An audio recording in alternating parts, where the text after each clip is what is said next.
नमस्कार दोस्तों, मैं उत्कर्ष श्रीवास्तव एक बार फिर से आप सभी का स्वागत करता हूं आपके अपने चैनल एग्जामिस्तान में। एग्जामिस्तान में ये पॉलिटी सीरीज जो लिस्टिंग की चल रही है उसका ये छठा पार्ट है। इस छठे पार्ट में आपको मिलने वाले हैं भारतीय संविधान के विभिन्न भाग, यानी हमारे संविधान के जो 22 भाग हैं उन 22 भाग को बहुत ही डिटेल में उस भाग में कौन सा विषय वस्तु है और उससे जुड़े हुए अनुच्छेद कौन से हैं, ये पूरी लिस्टिंग आपको इस वीडियो में देखने को मिलेगी। इससे पहले कि हम ये वीडियो शुरू करें साथियों, मैं आपको बताना चाहता हूँ कि हमारे चैनल पर इससे पहले भी पॉलिटी की लिस्टिंग सीरीज बहुत ही सफलतापूर्वक चल रही है, जिसे आपके भाई बंधु बहुत ज़्यादा प्यार दे रहे हैं। तो उसी क्रम में हमारे चैनल पर अब तक पॉलिटी के लिस्टिंग सीरीज के करीब 5 वीडियोस आ चुके हैं, जिसमें पहला वीडियो लोकसभा की सीटें, दूसरा राज्यसभा की सीटें, तीसरा भारत के प्रधानमंत्री, चौथा भारत के राष्ट्रपति, पांचवा संविधान के विदेशी स्रोत है। ये सभी पॉलिटी के लिस्टिंग सीरीज बहुत ही अच्छी और अनूठी शॉर्ट ट्रिक्स के माध्यम से आपको बताई जाती हैं। इसमें आपको याद करने में बिल्कुल भी कठिनाई नहीं होती है और बहुत ही वास्ट चीज़ों को, विस्तृत चीज़ों को आप बहुत ही आसानी से याद कर सकते हैं मेरे दोस्तों। इसके साथ साथ हमारे चैनल पर आपके लिए पॉलिटी की ही एक महाअभ्यास सीरीज चल रही है, जिसके अब तक कुल मिला के 4 वीडियोज़ आ चुके हैं। प्रत्येक वीडियो में आपको UPPCS, UPRO, ARO, BPSC आदि विभिन्न परीक्षाओं से जुड़े हुए प्रीवियस ईयर के क्वेश्चंस MCQ के माध्यम में कराए जा रहे हैं। ये MCQs आपकी आने वाली परीक्षा के लिए बहुत ही फलदायी होंगे। साथियों, जैसा कि आप जान रहे हैं कि अभी वर्तमान समय में RO, ARO की परीक्षा का नोटिफिकेशन आने वाला है। उसके साथ साथ कुछ ही समय पश्चात जो उत्तर प्रदेश सरकार BEO यानी ब्लॉक एजुकेशन ऑफिसर की परीक्षा कराती है, उसका भी नोटिफिकेशन आप सबके बीच आ सकता है। उसी क्रम में हमारा चैनल एग्जामिस्तान आपकी संपूर्ण तैयारी के लिए पूर्णतः कटिबद्ध है और उस क्रम में पूरी तैयारी आपकी, चाहे वो UPRO, ARO की हो या UPBEO की हो, उसकी पूरी तैयारी आपको एग्जामिस्तान के माध्यम से करने को मिल जाएगी। आप सिर्फ हमारे चैनल को सब्सक्राइब कीजिए और आपको बाकी सारी कोई भी चिंता नहीं करनी है। याद कराने की जिम्मेदारी हमारी, प्रैक्टिस कराने की जिम्मेदारी हमारी। बस सिर्फ चैनल पर आकर वीडियोस को देखना, उनको अपने साथियों के साथ शेयर करना और चैनल को सब्सक्राइब करने की जिम्मेदारी आपकी रहेगी दोस्तों। आइए शुरू करते हैं आज का वीडियो। आज हम देखेंगे भारतीय संविधान में कितने भाग हैं और उन भागों में कौन कौन सी विषय वस्तु है और उससे संबंधित अनुच्छेद कौन कौन से हैं। मेरे प्यारे साथियों, अक्सर प्रश्नों जो परीक्षाएं होती हैं उनमें भाग से जुड़ा हुआ कोई ना कोई एक प्रश्न अवश्य आ जाता है, जिसमें विभिन्न प्रकार के भाग में मौजूद टॉपिक्स को पूछा जाता है। तो इस क्रम में आइए शुरू करते हैं आज का वीडियो। तो हम देख रहे हैं संविधान के भाग 1 में। संविधान का जो भाग 1 है वो सबसे पहले हम एक चीज़ समझते हैं कि पूरे भागों को हम 3 भागों में विभाजित कर लेते हैं। पहले 1 से 4, जो भाग 1 से 4 है या 4 का है, वहाँ तक की एक पार्ट है। इसमें संविधान की जो मौलिक भावनाएं हैं जिन पर संविधान आधारित है उनके बारे में बात की जाएगी। जैसे भाग 1 आप देखेंगे तो वहाँ पर संघ और राज्य क्षेत्रों की बात की गई है और इससे संबंधित अनुच्छेद 1 से 4 है, यानी संविधान का पहला और पहले से चौथा अनुच्छेद संविधान में हमारे देश के संघ यानी यूनियन और उसके जो राज्य क्षेत्र हैं यानी स्टेट्स हैं उनके बारे में बात करता है, सेंटर और स्टेट्स के बारे में बात करता है। इसके साथ साथ जो भाग 2 है वो भी हमारा संविधान की मौलिक संकल्पनाओं से जुड़ा हुआ है, जिसमें भारत में मौजूद लोगों की नागरिकता के बारे में चर्चा की गई है। ये चर्चा संविधान में अनुच्छेद 5 से 11 के बीच की गई है। तो पहला भाग हम जैसे कि देखा, आपको मेरे साथ बोलना है, मन में इसे नोट करते रहिए और साथ में बोलते रहिए। सबसे पहला भाग संघ और राज्य क्षेत्र, जो अनुच्छेद 1 से 4 तक चलता है। दूसरा भाग नागरिकता जो है वो अनुच्छेद 5 से 11 के बीच दी गई है। नागरिकता अनुच्छेद 5 से 11 के बीच दी गई है। इसके बाद जब हम तीसरे भाग पर आएंगे तो उसमें हमें मौलिक अधिकार मिलेंगे, जिन्हें हम फंडामेंटल राइट्स कहते हैं। मौलिक अधिकार या फंडामेंटल राइट्स, मौलिक अधिकार या फंडामेंटल राइट्स, इन्हें अमेरिका से लिया गया है साथियों, यूनाइटेड स्टेट्स अमेरिका। मौलिक अधिकार जो है फंडामेंटल राइट्स, ये अनुच्छेद 12 से 35 में दिया गया है। अभी हम आपको ये भाग पढ़ा रहे हैं। इसके बाद आने वाले वीडियोस में हर एक पार्ट को पूरे डिटेल के साथ विद क्वेश्चंस कराया जाएगा, जिससे आपको संपूर्ण तैयारी करने में कोई भी तकलीफ नहीं होगी और परीक्षा में पढ़े हुए प्रश्न भी आपको मिल जाएंगे। तो पहला भाग हमने देखा संघ और राज्य क्षेत्र अनुच्छेद 1 से 4 तक। दूसरा भाग हम देख रहे हैं नागरिकता का। नागरिकता हमारी अनुच्छेद 5 से 11 तक है। इसके बाद जो तीसरा भाग है उसमें मौलिक अधिकार दिए गए हैं और मौलिक अधिकार अनुच्छेद 12 से 35 तक है। मौलिक अधिकार अनुच्छेद 12 से 35 तक है। अभी तक हमने 3 भाग देखे दोस्तों। तीनों भागों को हम एक बार देख सकते हैं। पहले भाग में आपने संघ और राज्य क्षेत्र देखा, दूसरे भाग में नागरिकता देखी और तीसरे भाग में मौलिक अधिकार। पहले भाग अनुच्छेद 1 से 4 तक चलता है, दूसरा नागरिकता 5 से 11 तक और जो मौलिक अधिकार हैं वो अनुच्छेद 12 से 35 तक दिए गए हैं। मेरे प्यारे दोस्तों, इसके बाद हम देखेंगे भाग चार जो आपका है वो राज्यों के नीति निर्देशक तत्वों के बारे में चर्चा करता है। राज्य के नीति निर्देशक तत्व भाग 4 में दिए गए हैं। इन्हें इंग्लिश में कहते हैं directive principles of state policy. Directive principles of state policy यानी राज्य के नीति निर्देशक तत्व। Directive principles of state policy राज्य के नीति निर्देशक तत्व, ये अनुच्छेद 36 से 51 के बीच दिए गए हैं। अनुच्छेद 36 से 51 के बीच भाग 4 राज्य के नीति निर्देशक तत्व, अनुच्छेद 36 से 51। एक बार ये चारों भाग आइए रिवाइज करते हैं। पहले भाग में क्या था साथियों? संघ और उसका राज्य क्षेत्र। संघ और राज्य क्षेत्र जो कि अनुच्छेद 1 से 4 में था। दूसरे भाग में नागरिकता थी, नागरिकता जो 5 से 11 तक की दी गई है। इसके बाद तीसरा पार्ट जो है वो मौलिक अधिकारों से जुड़ा हुआ है, फंडामेंटल राइट से जुड़ा हुआ है, जिसे 12 से 35 तक की रखा गया है। और इसके बाद भाग 4 है। भाग 4 में राज्य के नीति निर्देशक तत्व दिए गए हैं। राज्य के नीति निर्देशक तत्व जो कि आर्टिकल 36 से 51 के बीच है, जो कि आर्टिकल 36 से 51 के बीच है।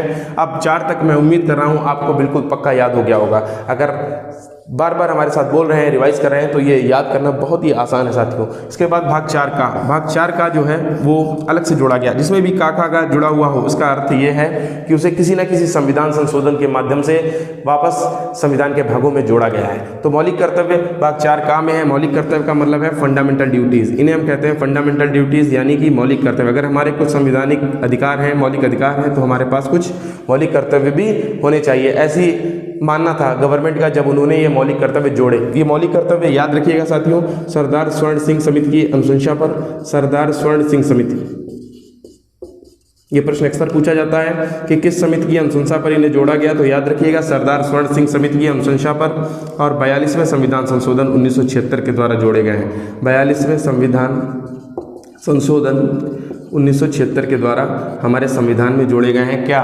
मौलिक कर्तव्य साथियों। मौलिक कर्तव्य भाग 4 में। आइए एक बार फिर से भाग 1 से 4 तक रिवाइज करते हैं। पहले भाग में आपने देखा संघ और उसका राज्य क्षेत्र, जो कि भाग 1 से जो कि अनुच्छेद 1 से 4 में दिया गया है। दूसरे भाग में आपने नागरिकता देखी, जो कि अनुच्छेद 5 से 11 के बीच में दी गई है। तीसरे भाग में आपने मौलिक अधिकार देखे, जिन्हें हम फंडामेंटल राइट्स भी कहते हैं। ये आर्टिकल 12 से 35 यानी 12 to 35। आर्टिकल 12 to 35 में क्या है? फंडामेंटल राइट्स है। फंडामेंटल राइट्स के बाद हमारा आता है पार्ट नंबर 4। पार्ट नंबर 4 में क्या है? Directive principles of state policy यानी कि राज्य के नीति निर्देशक तत्व। राज्य के नीति निर्देशक तत्व जो हैं वो भाग 4 में दिए गए हैं। राज्य के नीति निर्देशक तत्व भाग 4 में दिए गए हैं। Directive principles of state policies, जो कि आर्टिकल 36 से 51 के बीच रखा जाता है दोस्तों। इसके बाद हमारा भाग 4 का, जो कि सरदार स्वर्ण सिंह समिति की अनुशंसा पर संविधान में चौथे भाग में जोड़ा गया है। भाग 4 का एक नया ऐड किया गया है, जो कि आर्टिकल 51 का को कवर करता है।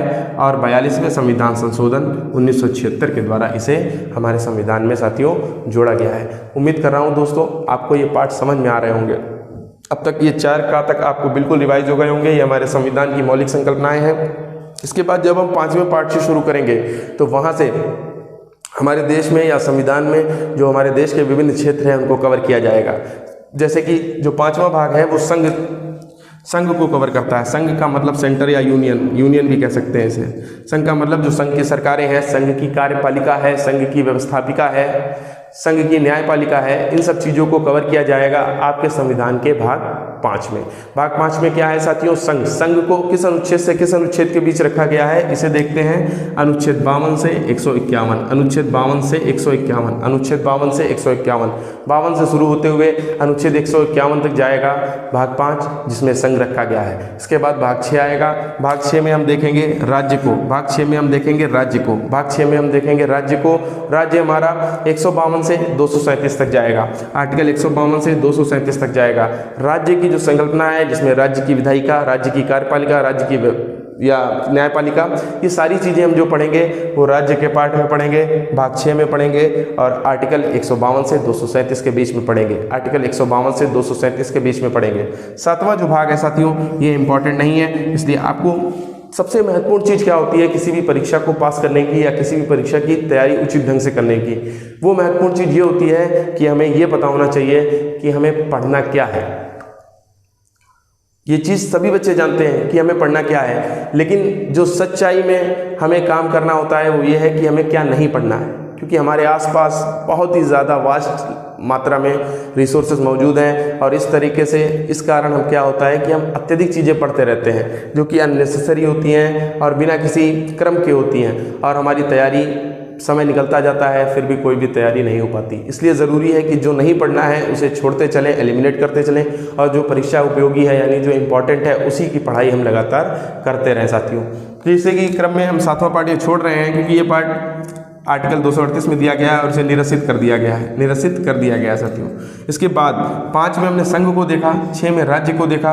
अब 7 को छोड़ के जो 8 है, 8 में क्या है, संघ और राज्य के अलावा हमारे देश में संघ शासित प्रदेश हैं, यानी संघ राज्य क्षेत्र हैं। संघ राज्य क्षेत्र हैं जिन्हें यूनियन टेरिटरीज कहा जाता है, यूटी कहा जाता है। ये संविधान के किस भाग में दिए गए हैं, 8वें भाग में। हम देख रहे हैं विभिन्न प्रकार के जो क्षेत्र हैं वो भाग 5 से शुरू हो गए हैं। भाग 5 में संघ है जो कि आर्टिकल 52 से 151 तक चलेगा।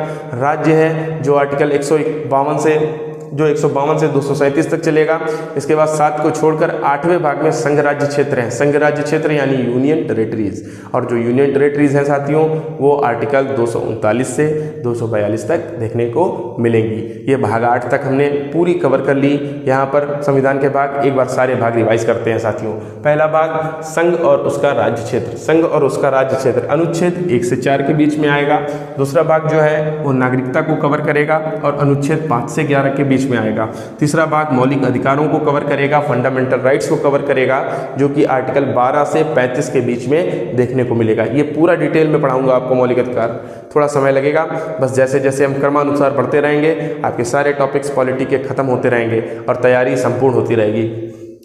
फिर इसके बाद भाग 4 है। भाग 4 में राज्य के नीति निर्देशक तत्व हैं जिन्हें हम directive principles of state policy भी कहते हैं, और ये डीपीएसपी आर्टिकल 36 से 51 के बीच में दिए गए हैं। साथियों याद रखिएगा भाग 4 का जो कि 42वें संविधान संशोधन 1976 से जोड़ा गया है और सरदार स्वर्ण सिंह समिति जी की अनुशंसा पर जोड़ा गया है। इसमें जो है राज्य मौलिक कर्तव्य दिए हुए हैं हमारे, और ये आर्टिकल 51 के काम में दिया गया है। आर्टिकल 51 के काम में दिया गया है, ये भी पूरी डिटेल में पढ़ाया जाएगा आपको। इसके बाद हम भाग 5 पे आते हैं। भाग 5 हमारा संघ को प्रदर्शित करता है।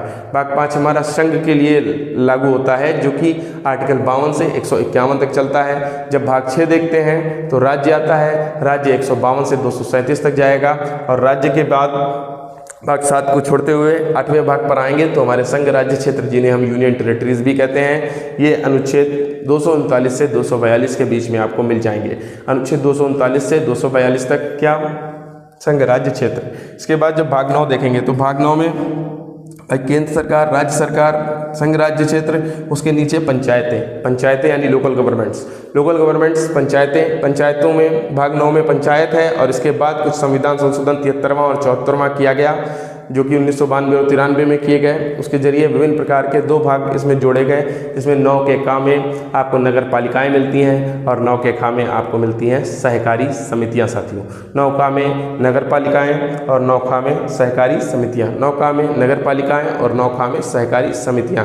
तो जो पंचायतें हैं उनका आर्टिकल मैंने यहाँ पर लिख दिया है। पंचायतों का आर्टिकल 243 से 243 का और अणा है, और जो नगर पालिकाएँ हैं और सहकारी समितियाँ हैं इनके आर्टिकल्स को समझने की आपको कोई नीड नहीं है, क्योंकि ये बहुत ही ज़्यादा कंफ्यूजिंग है और आपको परेशान करेंगे। जो काम का है हमें सिर्फ वही पढ़ना है दोस्तों, बिना काम की चीज़ पढ़ने का कोई भी फायदा नहीं है। तो यहाँ पर हमने अभी तक भाग 9 और 9 का और 9 खा तक देख लिया है। एक बार फिर से इन सभी को रिवाइज कर लेते हैं। संविधान के पहले भाग में संघ और उसका राज्य क्षेत्र है, जो कि आर्टिकल 1 से 4 तक चलता है। दूसरे भाग में नागरिकता है, जो कि 5 से 11 तक चलती है। तीसरे भाग में मौलिक अधिकार हैं, फंडामेंटल राइट्स, जो कि 12 से 35 तक चलते हैं। चौथे भाग में राज्य के नीति निर्देशक तत्व हैं, डीपीएसपी जिन्हें कहते हैं, और ये आर्टिकल 36 से 51 के बीच में दिए गए हैं। इसके बाद जो भाग 4 का है, भाग 4 का उसे सरदार स्वर्ण सिंह समिति की अनुशंसा पर जोड़ा गया।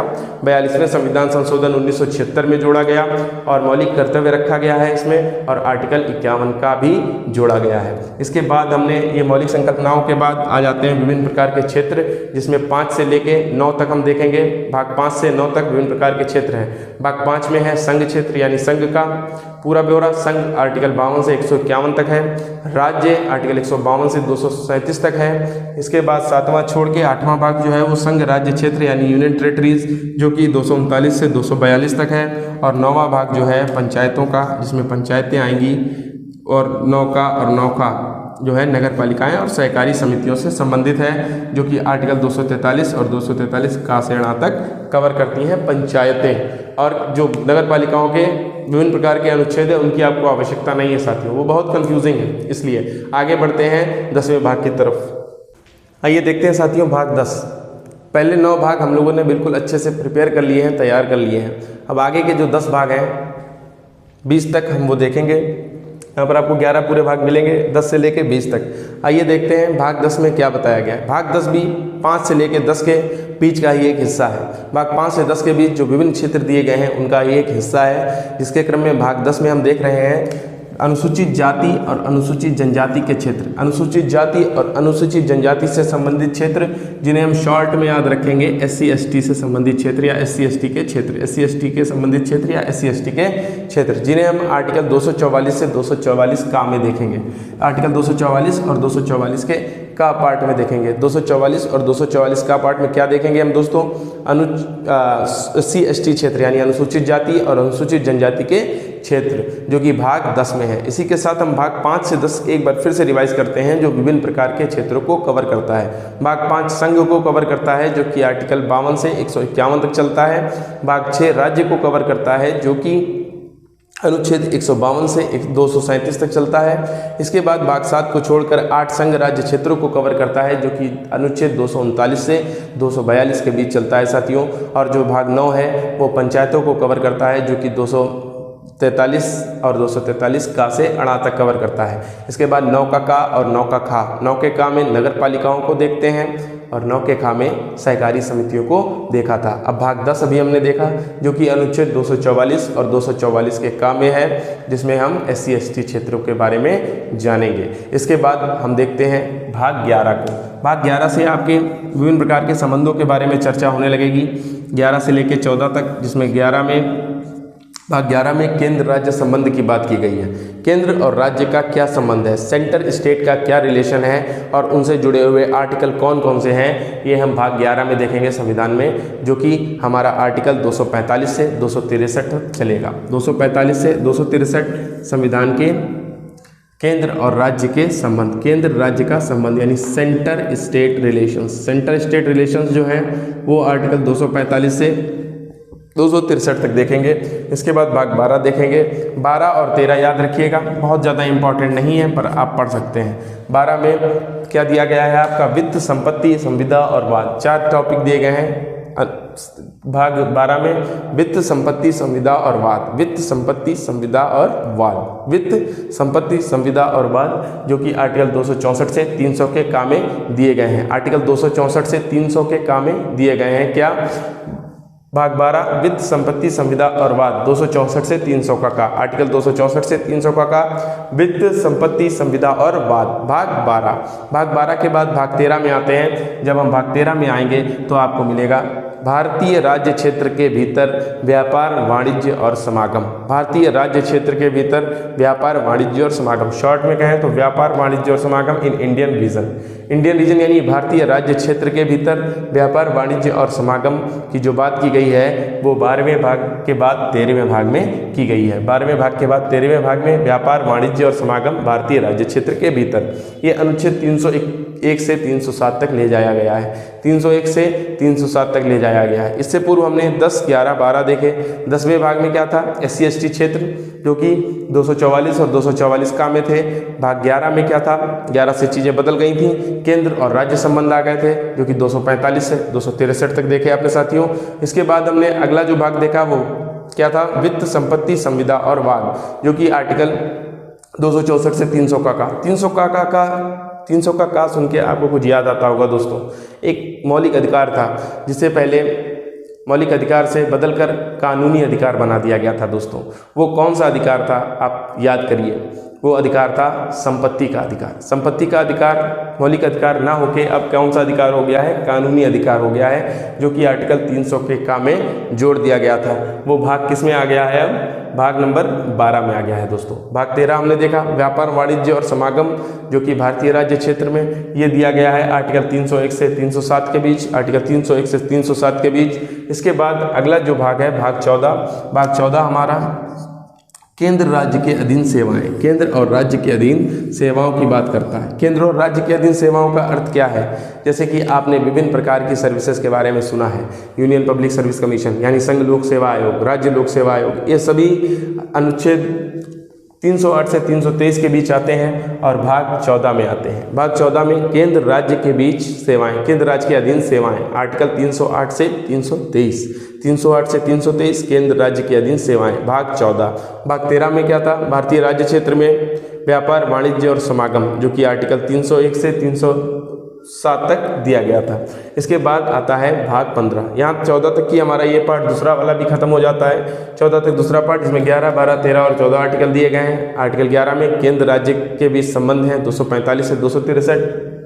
फिर 12 में वित्त, संपत्ति, संविदा और वाद है 300 से 264 से 300 के का तक। इसके बाद अगला जो पार्ट है भाग 13, व्यापार, वाणिज्य और समागम, भारतीय राज्य क्षेत्र में 301 से 307 और फिर 308 से 323 के बीच भाग 14 है, जिसमें हमारे केंद्र और राज्य के अधीन विभिन्न सेवाएं दी गई हैं। इसके बाद हम भाग 15 पढ़ेंगे। अब भाग 15 में निर्वाचन की बात होगी। भाग 15 में बात हो रही है निर्वाचन की। अब जो चुन के आएंगे सदस्य या जिनका निर्वाचन होगा वो भाग 15 में है। भाग 15 में निर्वाचन है। निर्वाचन का अनुच्छेद 324 से 329, निर्वाचन अनुच्छेद 324 से 329 के बीच, ये याद रखिएगा, इंपॉर्टेंट टॉपिक है। निर्वाचन कौन से भाग में है? भाग 15 में। और अनुच्छेद कहाँ से कहाँ तक? 324 से 329 तक। अनुच्छेद 324 से 329 तक निर्वाचन है। अनुच्छेद 324 से 329 तक निर्वाचन है, जो कि भाग 15 में दिया गया है। इसके बाद भाग 16 को छोड़ेंगे क्योंकि इंपॉर्टेंट नहीं है और हम भाग 17 पे आएंगे। भाग 17 हमारा राजभाषा को कवर करता है। भाग 17 हमारा राजभाषा को कवर करता है और राजभाषा आर्टिकल 343 से 351 के बीच दी गई है। राजभाषा हमारी जो दी गई है वो आर्टिकल 343 से 351 के बीच दे रखी है। साथियों, उम्मीद कर रहा हूँ यहाँ तक आपको चीज़ें बिल्कुल क्लियर हो रही हैं। एक बार हम भाग 1 से लेकर भाग 17 तक जो हमने तैयार किया है पूरा रिवाइज कर लेते हैं। भाग 1 में आप याद करिएगा, भाग 1 में आपको संघ और उसका राज्य क्षेत्र मिला था और अनुच्छेद 1 से 4 तक था। भाग 2 जब आपने पढ़ा तो वहाँ पर आपको नागरिकता मिली थी और नागरिकता जो थी वो 5 से 11 तक थी। भाग 3 में आपने मौलिक अधिकार देखे थे और मौलिक अधिकार जो फंडामेंटल राइट्स थे वो आर्टिकल 12 से 35 के बीच दिए गए थे। भाग 4 जो था वो मौलिक राज्य के नीति निश्चय तत्वों को कवर करता था। राज्य के नीति निश्चय तत्व जो कि आर्टिकल 36 से 51 के बीच दिए गए थे। भाग 5 जो था वो मौलिक कर्तव्यों के, भाग 5 से पहले एक पार्ट था जो कि 4 का था, जिसे सरदार स्वर्ण सिंह समिति की अनुशंसा पर जोड़ा गया था 42वें संविधान संशोधन में। तो इसमें क्या कवर होता था? आपका मौलिक कर्तव्य कवर होते थे। मौलिक कर्तव्य जो कि आर्टिकल 51 के का में रखे गए थे। इसके बाद यहाँ से ये मौलिक संकल्पनाएं खत्म हो गई थी। फिर 5वें पार्ट में आए थे जो कि संघ को कवर करता था और संघ जो है वो आर्टिकल 52 से 151 तक चलता था। फिर छठे भाग में राज्य देखते थे, राज्य देखे थे। राज्य कहाँ से कहाँ तक? 152 से लेकर 237 तक गए थे। 7वां पार्ट छोड़ दिया था, इंपॉर्टेंट नहीं था। और 8वें पार्ट में आपने यूनियन टेरिटरीज यानी कि राज्य क्षेत्र, संघ राज्य क्षेत्र देखे थे, संघ राज्य क्षेत्र देखे थे जो कि आर्टिकल 239 से 242 तक कवर कर रहे थे। इसके बाद आपने 9वां भाग देखा था जो कि पंचायतों से जुड़ा हुआ था। जो संविधान का 9वां भाग है उसमें पंचायतें हैं जो कि आर्टिकल 243 और 243 का से अणा तक की देखा था। इसके बाद आपने देखा था 9 का का, जिसमें नगर पालिकाएँ थीं, और 9 का खा जिसमें आपको मिले थे सहकारी समितियां। इसके बाद आगे बढ़ते हैं। 9 का का और 9 का खा, यहाँ के बाद हमने 10वां पार्ट देखा जो कि हमारा सामने लिखा हुआ है। 10वें पार्ट में अनुसूचित जाति और अनुसूचित जनजाति क्षेत्र है, जिसमें हम SC ST क्षेत्र कवर करते हैं आर्टिकल 244 से 244 का के बीच में। इसके बाद 11वां भाग जो है हमारा, 11वें भाग से चीज़ें बदल जाती हैं और यहाँ पर सारे क्षेत्र खत्म हो गए और अगला पार्ट शुरू हो गया संविधान के अलग तरीके के भाग। संबंधों के बारे में बात होगी। 11वें भाग में केंद्र राज्य के बीच संबंध है जो कि आर्टिकल 245 से 263 के बीच काम करता है। फिर आर्टिकल जो भाग 12 है, भाग 12 में वित्त, संपत्ति, संविदा और वाद के बारे में चर्चा की गई है जो कि आर्टिकल 264 से 300 के का के बीच चल रहा है। इसके बाद भाग 13 देखेंगे तो वहां पर भारतीय राज्य क्षेत्र में व्यापार, वाणिज्य और समागम की बात की गई है जो कि आर्टिकल 264 से 300 का के बीच रखा गया है। इसके बाद भाग 13 के बाद 14 आता है। 14 में केंद्र और राज्य के अधीन सेवाओं की बात की गई है, जिसमें संघ लोक सेवा आयोग या राज्य लोक सेवा आयोग आदि की बात की जाती है और इसे आर्टिकल 308 से 323 के बीच रखा गया है दोस्तों। इसके बाद हम भाग 15 को देख रहे हैं। भाग 15 हमारा निर्वाचन में कवर किया गया है। निर्वाचन यानी कि इलेक्शन, और इलेक्शन से जुड़ा हुआ पूरा इलेक्शन कमिश्नर, इलेक्शन कमीशन और इसमें किस प्रकार से विभिन्न प्रकार के इलेक्शंस होते हैं सेंटर और स्टेट के, उन सब की चर्चा की जाएगी। ये आर्टिकल 324 से 329 के बीच दिया गया है। इसके बाद ये वाला पार्ट 15 से लेके 20 तक शुरू हो चुका है। अगला पार्ट जो है 15 से 22 तक पूरा कवर होगा।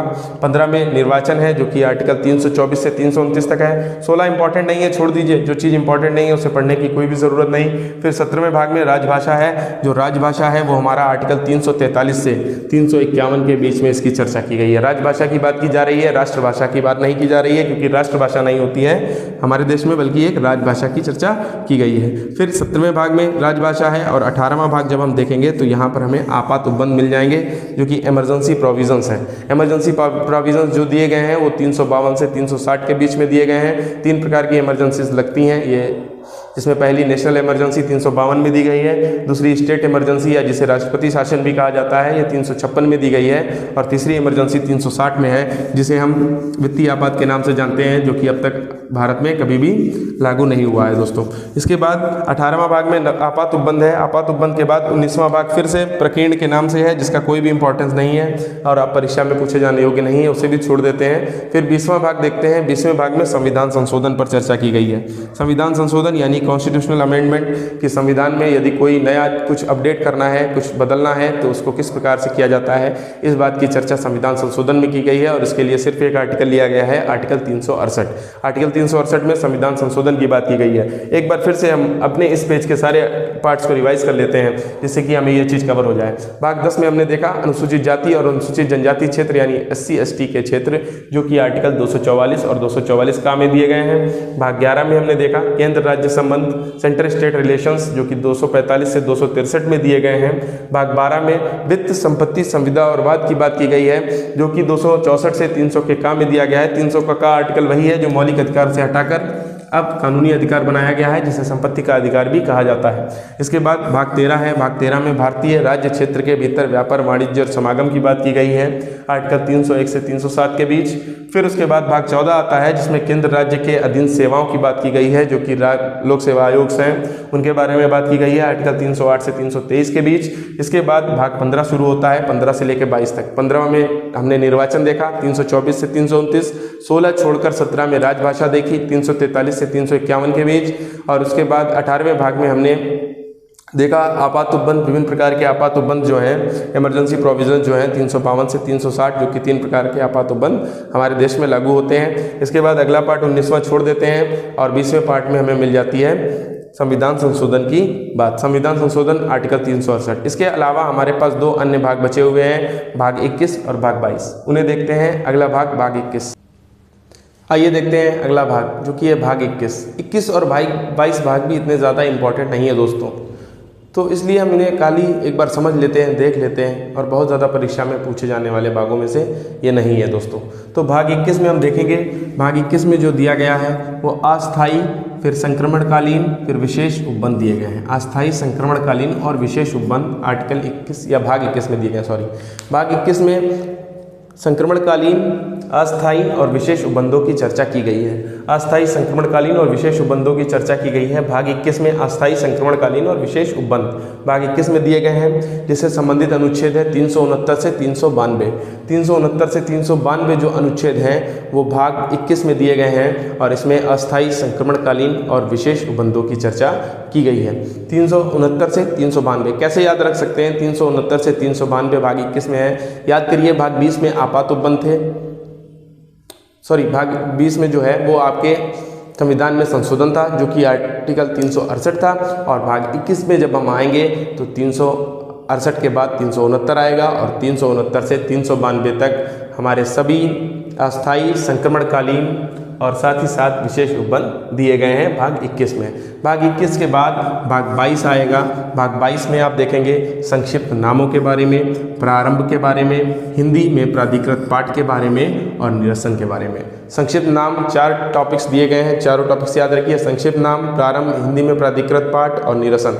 संक्षिप्त नाम, प्रारंभ, हिंदी में प्राधिकृत पाठ और निरसन। संक्षिप्त नाम, प्रारंभ, हिंदी में प्राधिकृत पाठ और चौथा पार्ट है निरसन। ये आर्टिकल 393 से 395 तक। तो अभी तक 395 आर्टिकल के बारे में हमने पढ़ा है। 395 आर्टिकल हमें मिलते हैं। 392 से 395 जो है, 393 से 395 आपके भाग 22 में है, भाग 21 में 369 से 392। ये दोनों ही भाग बहुत ज़्यादा इंपॉर्टेंट नहीं है। इसके कवर होते ही हम आगे एक बार फिर से अपने संविधान के 22 भाग रिवाइज कर लेते हैं, जिससे हमें ये चीज़ बिल्कुल कंठस्थ हो जाए, जो इंपॉर्टेंट पार्ट्स हैं वो बिल्कुल पक्के पता चल जाए।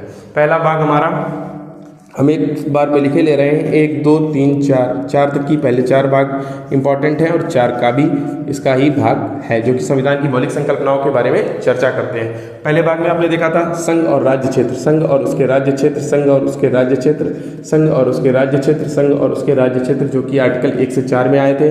भाग 2 में आपने नागरिकता के बारे में पढ़ा था। भाग 2 में आपने नागरिकता के बारे में देखा था। नागरिकता आपकी 5 से 11 में, आर्टिकल 5 से 11 में नागरिकता आई थी। भाग 3 में आपने मौलिक अधिकारों को देखा था। भाग 3 में आपने किसे देखा साथियों? मौलिक अधिकारों को। भाग 3 में मौलिक अधिकारों को देखा, और मौलिक अधिकार जो है हमारे वो भाग 12 से आर्टिकल 12 से 35 तक, ये आर्टिकल लिखे हुए हैं साथियों, याद रखिएगा। आर्टिकल 12 से 35 तक मौलिक अधिकार है। भाग 4 का, उसके बाद 4 का जो कि सरदार स्वर्ण सिंह समिति की अनुशंसा पर जोड़ा गया, 42वें संविधान 42वें संविधान संशोधन 1976 में, 42वें संविधान संशोधन 1976 में, जिसमें आपके मौलिक कर्तव्य शामिल किए गए। 42वें संविधान संशोधन 1976 सरदार स्वर्ण सिंह समिति की अनुशंसा पर। भाग 4 का तक हमने देख लिया। यहाँ पर मौलिक संकल्पनाएं खत्म हो गई। अब फिर 5वां भाग आया, जो विभिन्न प्रकार के क्षेत्र थे, 5 6 7 8 9 और 10। 9 के बाद 9 का और 9 खा भी यहीं पर देख लेंगे, और फिर 10वां भाग देख लेंगे, यहीं पर रिवाइज कर लेंगे साथियों। एक बार बार इस चीज़ को रिवाइज करना है, देखना है, समझना है। वीडियोस को बार बार भले ही आप डबल स्पीड पर लगा के देखें, लेकिन एक बार रिवाइज करते रहना है। कान में लीड लगा लीजिए, वीडियो को चालू कर लीजिए, सारी चीज़ें रिवाइज हो जाएंगी दोस्तों।